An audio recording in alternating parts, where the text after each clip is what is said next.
Thank you, miss. Ano nga name mo? Nakangiting tanong ni Eunice nang maisip ng secretary na hindi siya katulad na Vanessa. Ana po. Anyway, you're pretty. Pambobolan niya pa rito. Thanks po. This way, please. Pasensya ka na ha. If I become a burden to your job, I just really need to see Papa regarding the Mirandas. Okay lang, ma'am.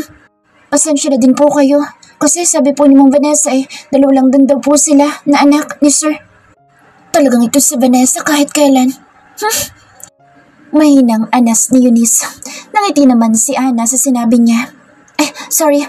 That was just nag-isip siya ng idudugtong. That's okay, ma'am. Alam ko naman po na masungit si Mong Vanessa at hindi po yun ngumungito o bumabati man lang. Pero ang ganda niyo po. Malayo kay Miss Vanessa. Talaga ba? Bahagi ako napatawa. Pagpasensyahan mo na. Spoiled kasi yun. Sa akin nga lang. Naku, kung alam mo lang. Anyway, alam ko naman na hindi niya ako tanggap. Honestly, totoo naman sinasabi niya. Dalawa lang talaga sila ng kuya. And I am just their half-sister. Kaya acceptable na hindi niyo ako kilala. Mataman lang naman itong nakikinig habang naglalakad kami papunta sa private elevator. Ma'am, this elevator leads to their office. Magiliw na sabi nito. Thank you, Ana. See you around, ha? Okay, ma'am. At nagsarado na ang pinto ng elevator. Totoo palang balita na may anak sa labas si boss. Pero in fairness, maganda, mabait, magalang. Malayo kay Vanessa na kung umasta akala mo siya ang may-ari ng kumpanya at nagpapasahod sa mga tao dito. Pagbukas ng elevator ay naghihintay na ang nakangiting si Vincent. Hi, Princess. Are you serious about doing it? Hello, Kuya. Yes, of course. I've been thinking about it since last week. Nakangiti ding sagot ni Eunice. Don't worry, kakausapin ko yung receptionist kanina. Sabi pa nito, okay na yun, Kuya. Ginagawa lang niya ang trabaho niya. By the way, si Papa. Inside, let's go. But are you really sure? Yes, Kuya. Malaki na ako. I can handle things on my own. Nakangiting sabi ni Eunice bilang pagbibigay assurance sa kanyang kuya. Nakatingin ang executive secretary ng papa nila sa kanila habang naglalakad silang palapit sa office ng papa nila. Sir, busy po si Mr. Bernard. Nagbilin po na bawal magpapasok. We'll just talk to him. It won't take long. Sabi ni Kuya. Bilin po niya, huwag daw po siyang iistorbohin. Sabi nito habang matamang nakatingin sa akin. At saka po, nonsense. Pigil nito sa susunod pang sasabihin at hinatak na ako papunta sa pintuan. Sir! Nagmamadaling tawag ng secretary. Please, sir. Agad naman nang nabuksan na Vincent ang door at napalingon ng ama nang may pagkagulat nang makita siya. Pumasok sila sa loob habang humahabol ang staff. Iha? Gulat na gulat ang papa nila nang makita si Eunice. Sir, sorry po. Sabi ng secretary nang makapasok sila sa loob. She's my daughter, Mia. Sabi nito, you may leave. Po? Daughter? Naguguluhang sagot ni Mia. You heard him right. She is Eunice Del Mundo, the youngest daughter at kapatid ko. Singit ni Vincent. Hi, Mia. Call me Eunice. Lahat niya ng kamay dito na nakakahiyaan namang tanggapin ng secretary. Pasensya ka na sa biglaang pagdating ko, ha? Yes, ma'am. Sorry po. Yumuko si Mia at nagpaalam ng umalis. Alerto ang mga empleyado nang mag-send si Mia ng message. Guys, you wouldn't believe it. Confirm nga, may anak sa labas si Sir Bernard. Nandito ngayon sa office. Babae. And take note, sobrang ganda. Mana siguro sa ina. Nakakatomboy sa ganda. Oh, really? So it's true na may anak sa labas? Can you take a picture? Baka hindi lang yan ang anak sa labas, baka may iba pa. Oo, tama. Kasi syempre maghahabol sa mana. Picturean mo na makita namin. Paglabas, i-chat mo kami. Aabangan namin para makita namin siya. How pretty? Sagot ng ilan sa chatroom. Dumaan yun for sure sa reception. Ana, right? Yes, tama. Sagot ni Ana. Mabait siya. Malayo sa ugali ni Miss Vanessa at ni Sir Vincent. She is sweet and kind at talagang maganda. Alam nga magtaray siya anak nga siya sa labas. Komento ng isang empleyado. Naku, mamaya niyan, dito na din yan. Gusto natin yan. Kayo naman, kahit naman anak sa labas, may karapatan yun dito. At isa pa, acknowledge yan Sir Bernard. Sabi ni Mia. Oo, tama. Nagalit nga si Sir Vincent nung hindi ko pinaakyat Kasi naman hindi nagpakilala agad. Napakasimpleng kumilos at umasta. Reply naman ni Ana, ang receptionist. Pero outstanding talaga ang beauty, pang model. Kanya-kanyang opinyon ng mga tao. Pinagpiyastahan na naman ang buhay ng bastarda ng mga Del Mundo. Samantala, sa loob ng office ni Don Bernard, seryoso ang mukha ng Don sa pagbisita ng dalaga. By the way, Iha, bakit ka napasyal? Papa, kasi po,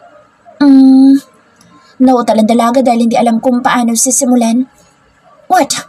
Seryosong tanong ng ama na may kasamang pagkunot ng noo. Speak up!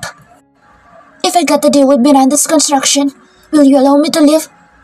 Sa wakas ay matapang niyang nasabi ang pakay niya. What do you mean by live? Sagot ng ama. Leave our house and live alone? Marahang tumango ang dalaga. Opo, Papa. No. Matigas na sagot ng Don. Ano ba yung may isip mong bata ka? Why, Princess? Is it because of Mom? Tanong ni Vincent. Hindi makasagot ang dalaga dahil alam niyang sa itsura ng ama ay galit na ito. Ano pumasok sa utak mo, ha, Eunice? Kapag Juan ay tanong nito.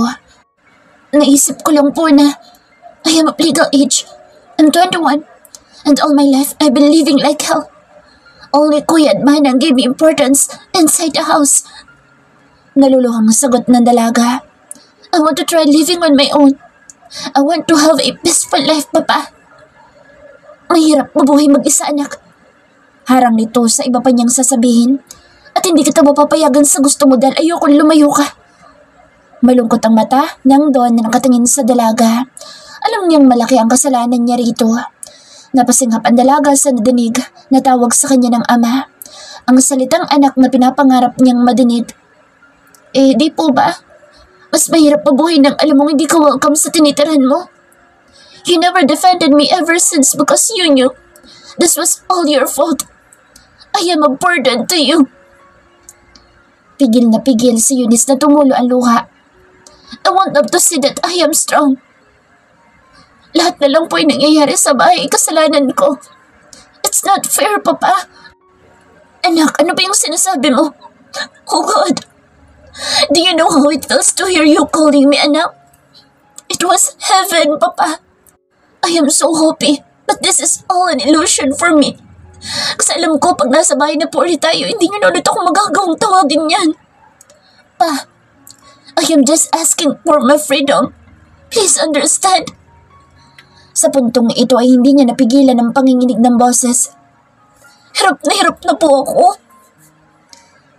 I understand, and I'm sorry, anak, because it's all my fault. Malungkot na sabi ng ama habang nakatingin sa naghilom na gasgas sa pisngi ng anak. Pero hindi mo problema ang kinakaharap namin ngayon. Isa pa napakabata mo pa at wala ka pang alam sa larangang ito para i-handle ang deal sa Miranda. Yes, Papa. But sa sinabi po ng mommy, parang ako pa din po ang may kasalanan. Kaya po, sana po ipayagan niyo kung subukang makuha ang deal. In return, I will do everything to get Miranda construction. Diretsyong tingin na ipinukol niya sa ama. I will make them our partner no matter what. Just give me the assurance that you will let me live freely. Please, Papa. This time, hindi na napigilan ng dalaga ang paggaralgal ng boses at pagtulo ng luha. Isa ba po, may pinag-aralan ako. Hayaan niyo din pong matuto ako para magamit ko po ang kakayahan at pinag-aralan ko. Sooner or later, sasabak din po ako sa buhay mag-isa. Alamin ko po tungkol sa business natin. Ganito siya kadesperado na makalaya. I don't know what to do to change your mind. Mahabang katahimikan ang namutawi dahil sa pag-iisip bago ito nagsalita ulit. Okay, nakayukong sabi ng ama bilang pagsuko. Ayaw man niya ngunit kailangan nila ang Miranda at baka sakaling makatulong ang anak niya. But if you fail, no more bats, okay? Dad, she's too young to let her live alone. Pagtutol ni Vincent. We need Miranda, and we have to do everything we need to help the company. I will give you my word, anak. You'll have your freedom once we have Miranda's. Okay po, Pa. Thank you so much po. Alis na po ako. Walang pagsidla ng tuwa ang dalaga. Mabilis nang tumayo si Eunice at naiwang nakatulala ang mag-ama. Sige anak, mag-iingat ka. Papa, kailan nga po palang meeting with Miranda? Sa Sabado. Okay, I have 3 more days to get ready. Can I have a copy of our company profile and accounting report? Be here tomorrow at 8 a.m. Ayoko nang nalilate.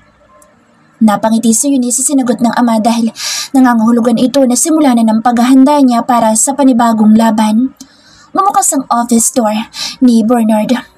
Bye Mia, sorry for bothering you. Magalang na paalam niya rito. It's okay ma'am, pasensya na din po kayo. Okay lang yan. Ma'am, ang ganda niyo po. Sakali po ba, pwede po ba magpa-picture sa inyo?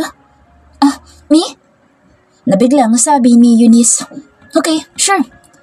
Pagka-picture ay tuluyan ng umalis ang dalaga. Agad na nag-message si Mia sa group chat. Guys, she's leaving. Chat ni Mia. Pagka-picture ay agad itong pinadala ni Mia sa chat. Wow, ang ganda nga. Reaksyon ng lahat nang makita ang picture na ipinadala ni Mia. Ang ilan naman ay pasimpleng nag-aabang at bawat naman matingnan ng kanyang mata ay niningitian niya. Pinili niya kasing sumakay sa staff elevator kaysa sa VIP dahil gusto niyang makita ang itsura ng office.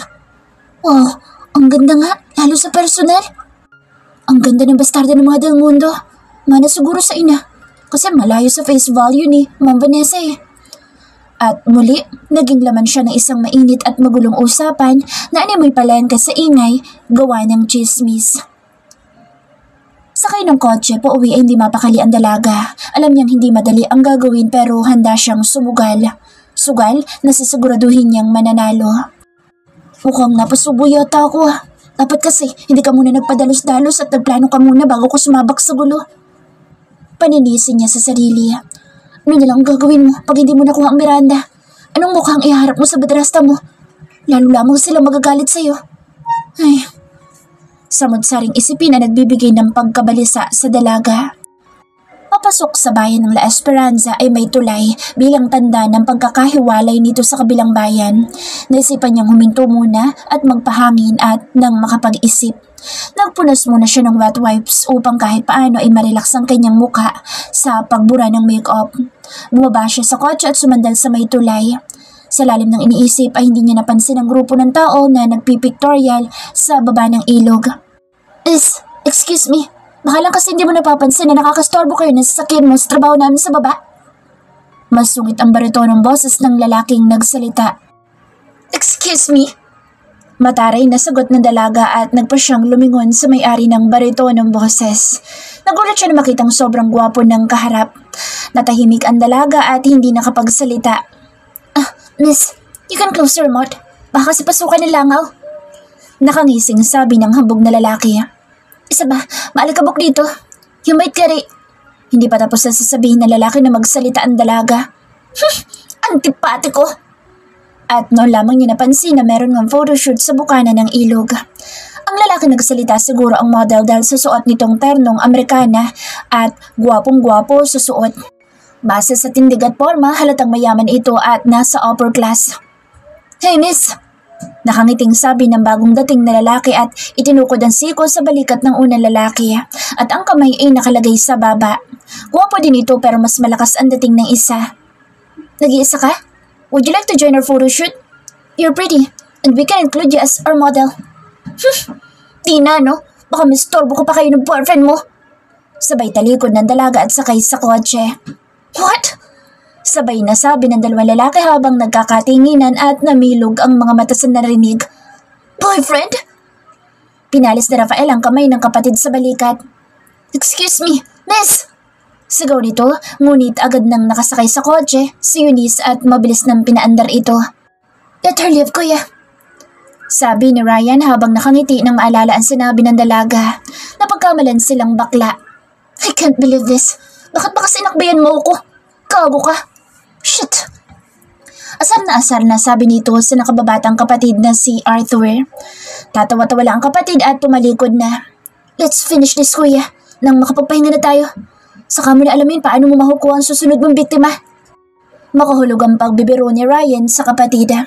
Nagpa-photoshoot ang Miranda dahil ito ang first time na lalabas na siya sa publiko at gagawin ito sa first launch ng project ng itatayo nilang low-cost housing sa bayan ng San Antonio malapit sa La Esperanza. At ang next project ay sa Verde Miranda naman. Isasama sa feature nito ang ganda ng ilog dahil malapit ito sa maliit na subdivision na itatayo sa lugar. Matagal na nilang pag-aari ang 2 hektaryang lote na ito. Napakunot ng noo si Rafael nang makilala ang magandang babaeng kausap kanina. She's Ada Mundo. I know her. Napakamot ang ulo nito nang maalala. Derek, akala ko ba may sakit kahapon? Sabi ko na nga ba't may lakad lang yan? Napapailing si Rafael. Really, kuya? Bakit ang layo yata ng features kila Vincent at Vanessa? She's the... Hindi na naituloy ni Ryan ang sasabihin sa nakitang reaksyon ng kapatid. Pero kilala ang Del Mundo at alam din nilang may anak ito sa labas. Ang ganda, kuya. Lugawan ko kaya yun? Pangaasar nito sa kapatid habang nakangisi. Kaso lang may cut sa pisngi. Sapak gusto mo?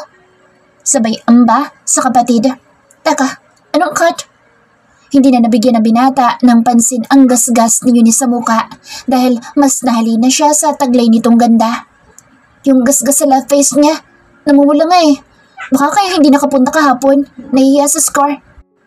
Type mo no, kuya. Panunok pa ni Ryan. Kitang-kita ko yung tingin mo kanina. Shut up, Ryan. Or else. Okay, kuya. Sagot agad ni Ryan kahit hindi pa tapos magsalita ang kapatid. Sabay taas dito ng kamay bilang tanda ng pagsuko pero hindi pa rin maalis sa labi nito ang mapanuksong ngiti. Sa kotse ay dala-dala pa rin ni Eunice ang inis. Antipati kong baklang yun. Kakagigil. Sayang, guwapo pa naman kaso badi. Dala-dala ni Eunice ang inis hanggang sa makarating ng bahay. Makapag-research na nga lang about Miranda's construction. Bumungad agad sa kanya ang company profile at ayon dito, ang younger generation ng Miranda family ang namamahala sa kumpanya. Ngunit wala ni isang pictures ang CEO ng kumpanya, ganoon din sa kaugnay na management ng kumpanya. Si Mrs. Mildred Miranda ang nagsimula ng company at dahil babae, tinawag itong Miranda Empire. At isa sa sangay nito ay ang Miranda Construction at bukod pa sa ilang hotels na pag-aari nito.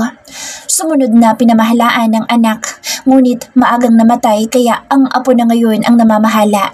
Ayon pa dito, real hunk daw ang binata at pilyo sa babae ngunit gusto daw manatili ang mystery kaya wala siya ni isang larawan. Wala din ma-search na Facebook account or kahit na Instagram. Wala talaga siyang choice kundi ang puntahan at kilalanin ito. Napagpasyahan niya na lang na padalhan ng text ang ama. Papa, please send me the company profile and our proposal for the Miranda's construction para po mapag-aralan ko na din po. I'll ask Mia to send it to you via email. And bukas, simulan mo ng aralin ng company. Sagot ng ama. Sasabay na po ako kay kuya. Pagpasok bukas. Madamay niyang pinag-aralan ang file, halos buong maghapon. Sinabayan na din ng research. Kinabukasan ay maaga siyang gumayak at sumabay sa kapatid. At pagdating sa opisina ay tutok na tutok siya sa pag-review at analyze ng finances ng company. Ganun na din ang ilang mga projects nito. Hindi niya hahayaang may makalusot na detalye nang sa ganoon ay maging handa siya sa anumang pwedeng mangyari sa meeting. 3 araw niyang inaral ang mga basics at important matters pertaining to the company and the deal. Sabado na at araw ng meeting kaya nagpa siyang gumayak ng maaga ang dalaga at dumaan muna ng mall bago pumunta sa opisina ng Del Mundo para makapag-relax muna sandali. Mabuti na lang din at nawala na ang bakas ng gasgas sa kanyang pisngi kaya mas confident siyang humarap sa ka-meeting mamaya. Napadaan siya sa Cat Kid Stone Store at nakita niya isang small slim bag na bagay sa mga simpleng lakad. Wow, so nice. Miss, I like this one, please. Hindi pa natatapos ang kanyang sasabihin nang bigla na lang nawala ang bag sa harapan niya. Excuse me, mister. Nauna ko sa bag na yan. Sabi niya sa nakatalikod na lalaking naka-soft denim jacket na papunta sa counter. Ako ang naunang kumuha at magbayad kaya sa akin to. Sugot nito na hindi man lang nag-abalang tingnan siya habang naglalakad palapit sa counter. Ma'am, sorry po. Only one bag left. Sagot ng sales lady. Sa inis ay nagmamadali niyang hinablot ang bag at inabot sa counter. See? Akong nauna. Sabi niya sabay abot ng card niya para bayaran. Pagharap niya sa lalaki, inatulala na naman ito sa muka ng lalaking nakita. You? Seems like your jowa wants this, no? Kaya inunahan mo ako. Nakakalokong ngiti niya sa lalaki. What? Jowa? Inis na sambit nito.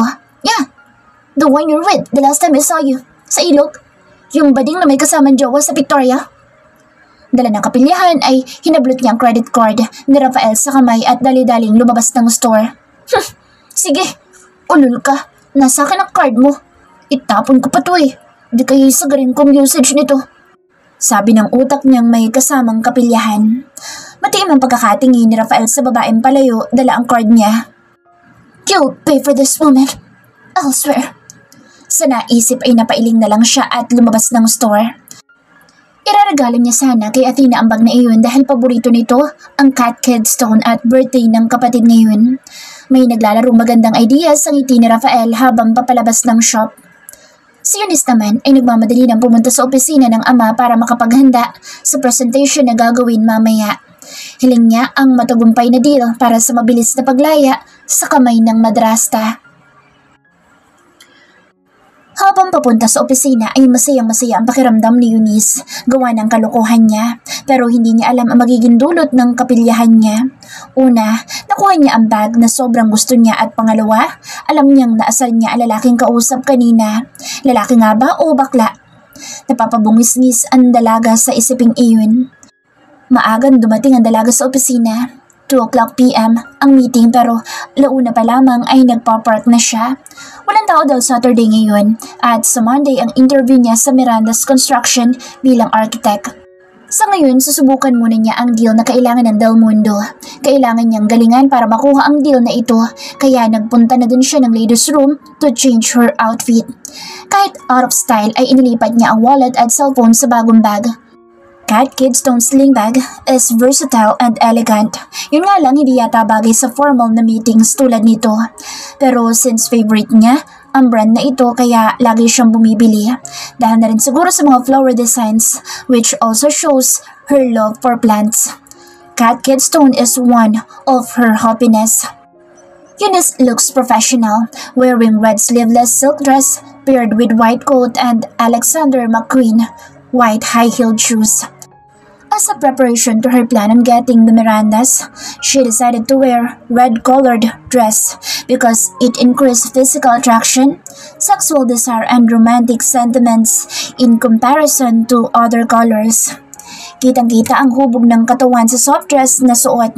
Light makeup lang din ang inilagay niya dahil likas namang mamula-mula ang kanyang cheeks at labi. Inilugay na lamang niya ang mahabang buhok at naglagay ng konting blush on, red-orange lipstick at eyeliner. Simple pero plakado. Nadala ng angking ganda. While sitting inside the meeting room, she once again reviewed the documents when her father showed up. Nakaredy na din ang slides para sa presentation niya. Ganon din ang mga coffee, juice, biscuits, and cup and saucers para sa mga bisita. Ilang sandali pa ang lumipas ay bumukas ang pintuan at pumasok ang 4 na kalalakihan kasama si Mia.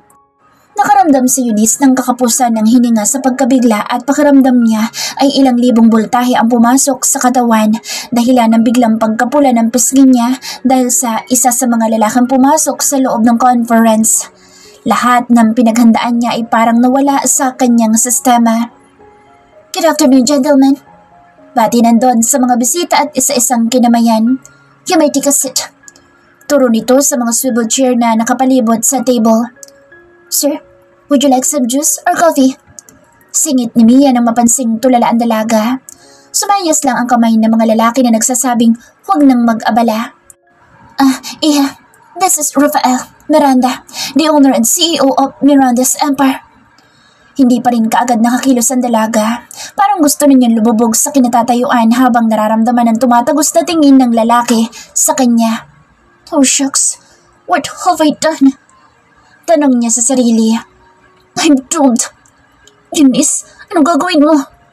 Diyos ko Lord, sa dami naman na makakamiting ko ngayon, bakit sila pa? Hey Miss Del Mundo. Bati nito at ng isa pang lalaking kasama nito sa ilog. Gentlemen, she is my daughter, si Eunice. Dugtong pa ng ama. Last name, Miss Del Mundo? Nakakalokong ngiti nito. By the way, sir, this is my brother, Ryan. My assistant Derek and the head of finance, Mr. Aguilar. Pakilala nito sa mga kasama habang hindi kumukurap na nakatingin sa kanya. Dinilaan pa nito ang ibabang bahagi ng labi na lalong nagpakabog ng dibdib ni Eunice. So hunk, so sexy, sabi ng dalaga sa sarili. Shut up, Eunice. Focus. Tila yata nawala siya sa sarili at hindi handa sa kaharap niya ngayon dahil ba sa kakisigan nito o dahil sa galit nitong nababanaag niya sa itim nitong mga mata. Tila nawala ang lahat ng pinaghirapan niyang aralin ng 3 araw. Nice to meet you, Miss Del Mundo. Sabay lahad ng kamay ni Ryan. I am Ryan, Rafael's only brother. Si Eunice naman ay hindi alam kung paanong tatanggapin ang pakikipagkamay nito. Ngunit sa uli ay iniabot pa rin niya. Let's start. Sabi agad ni Rafael na mapansing nagpapakyut ang kapatid. Seryoso at intimidating ang itsura ng lalaki. Hindi pa man nakakahuma ang dalaga sa nangyayari ay kailangan niya na agad na mag-present. Kinakalma niya ang sarili ngunit ramdam niyang nakatingin sa kanya ang lahat, lalo na ang malalim na tingin ni Rafael at sadyang hindi mawala ang kabog ng kanyang dibdib na halos gusto nang umahon sa loob niya. Iya, let's start, sabi ng kanyang ama. Iginiyak ni Mia ang folders at isa-isang binigyan ang mga panauhin bago pa siya nagsimula na magsalita. Good afternoon, gentlemen. Panimula ni Eunice na bahagya pang nanginginig ang boses. It was nice meeting you all. Thank you for giving this opportunity to present our proposal, Mr. Miranda. We decided to send you a proposal for the low-cost housing project because we thought that with our capabilities and expertise, we can give you the essential benefit. In addition to that, our familiarity with the surroundings and the people living near the area will also be our edge to other companies since it is located in our town. Some of the most perfectly minimal yet beautifully creative uses of space can be found in our collection of modern houseplants, and yet it is considered as low cost. Well, each modern floor plan brings something unique to the table. They all emphasize cleanliness, geometric shapes, open floor plans, and an aesthetically pleasing design floor in both interior and exterior spaces. Kumbagay, modern, maganda, elegant pero mura at swak sa budget. Ipinakita sa presentation ng mga designs. Wala ni isang nagsasalita at tutok na tutok sa presentation niya. Large windows and open-air interiors are hallmarks of modern houseplants, and they make for sophisticated and refined living spaces. Modern home plans are also easy to modify, which is why we don't restrict your options for more bedrooms or bathrooms if you want to maximize the size of the lot you're planning to build on. Our team of experts specializes in designing these modern house plans to your exact needs. We decided to lay out large windows because the salty air around the river is better for breathing, as the negative ions in salty air help your body absorb oxygen more efficiently. It could also lessen one's stress upon seeing the clean river of San Antonio that will benefit them of having a stronger immune system and improve mood. Two staples of a long and healthy life. Also, to maximize the use of the river, we have created water piping and irrigation design for the occupants' drinking and rinsing water, which also provides adequate supply but much economical than building electric water pumps. Patuloy lang ang dalaga sa pagpapakita ng slides at sa presentation. We, as the best architects, and you, as the best engineers, may come up with the best plan we can offer to our middle to low family wage earners. Madami pa siyang ipinaliwanag at ipinakita. Ni isa, walang nagtatanong at nakangangalang. We are still open for your suggestions or to learn about every detail that our thoughtfully designed modern homes have to offer. This is the perfect modern house plan for every family. Halos 30 minutes yata siyang nagsasalita. Base sa expression ay kita niya naman ang positive na outcome sa kanilang mga mukha. Pero si Rafael ay hindi niya mabasang iniisip. That's a good presentation, Eunice. Your project is so amazing and... Hindi na natapos ni Ryan ang sasabihin dahil biglang sumingit si Rafael. Well, I guess the presentation is very childish. May kulang. Seryosong sabi ni Rafael sabay tayo. I'm sorry, but I don't like it. Send me your revised proposal on Monday. Tumalikod na itong palabas ng pinto. Naiwanan namang naguguluhan ng tatlo dahil para sa kanila, perfect ang project na ito. But the last word will be from Rafael, so wala silang magawa kundi tumayo na din at sumunod sa paglabas. Monday? Agad-agad? Sabi ng isip ng dalaga na nagpapakunot ng kanyang noo. Dionys. Tanging nasabi ni Ryan na hindi alam kung ngingiti o yuyuko na lang nang makita ang matalim na tingin ng kapatid. Kilala bilang kritiko sa trabaho ang head ng Miranda Empire at masyado itong perfectionist, pero hindi ito ganito kasuplado pagdating sa mga meeting. Mukhang may niluluto lamang itong paghiganti sa dalaga kahit pa kitang-kita naman ang pagkagusto nito sa proposal. Ang mag-ama naman ay naiwan ding nakaawang ang mga bibig sa gulat dahil kabaliktaran nang mababasa sa kanilang muka ang namutawing salita from the CEO itself.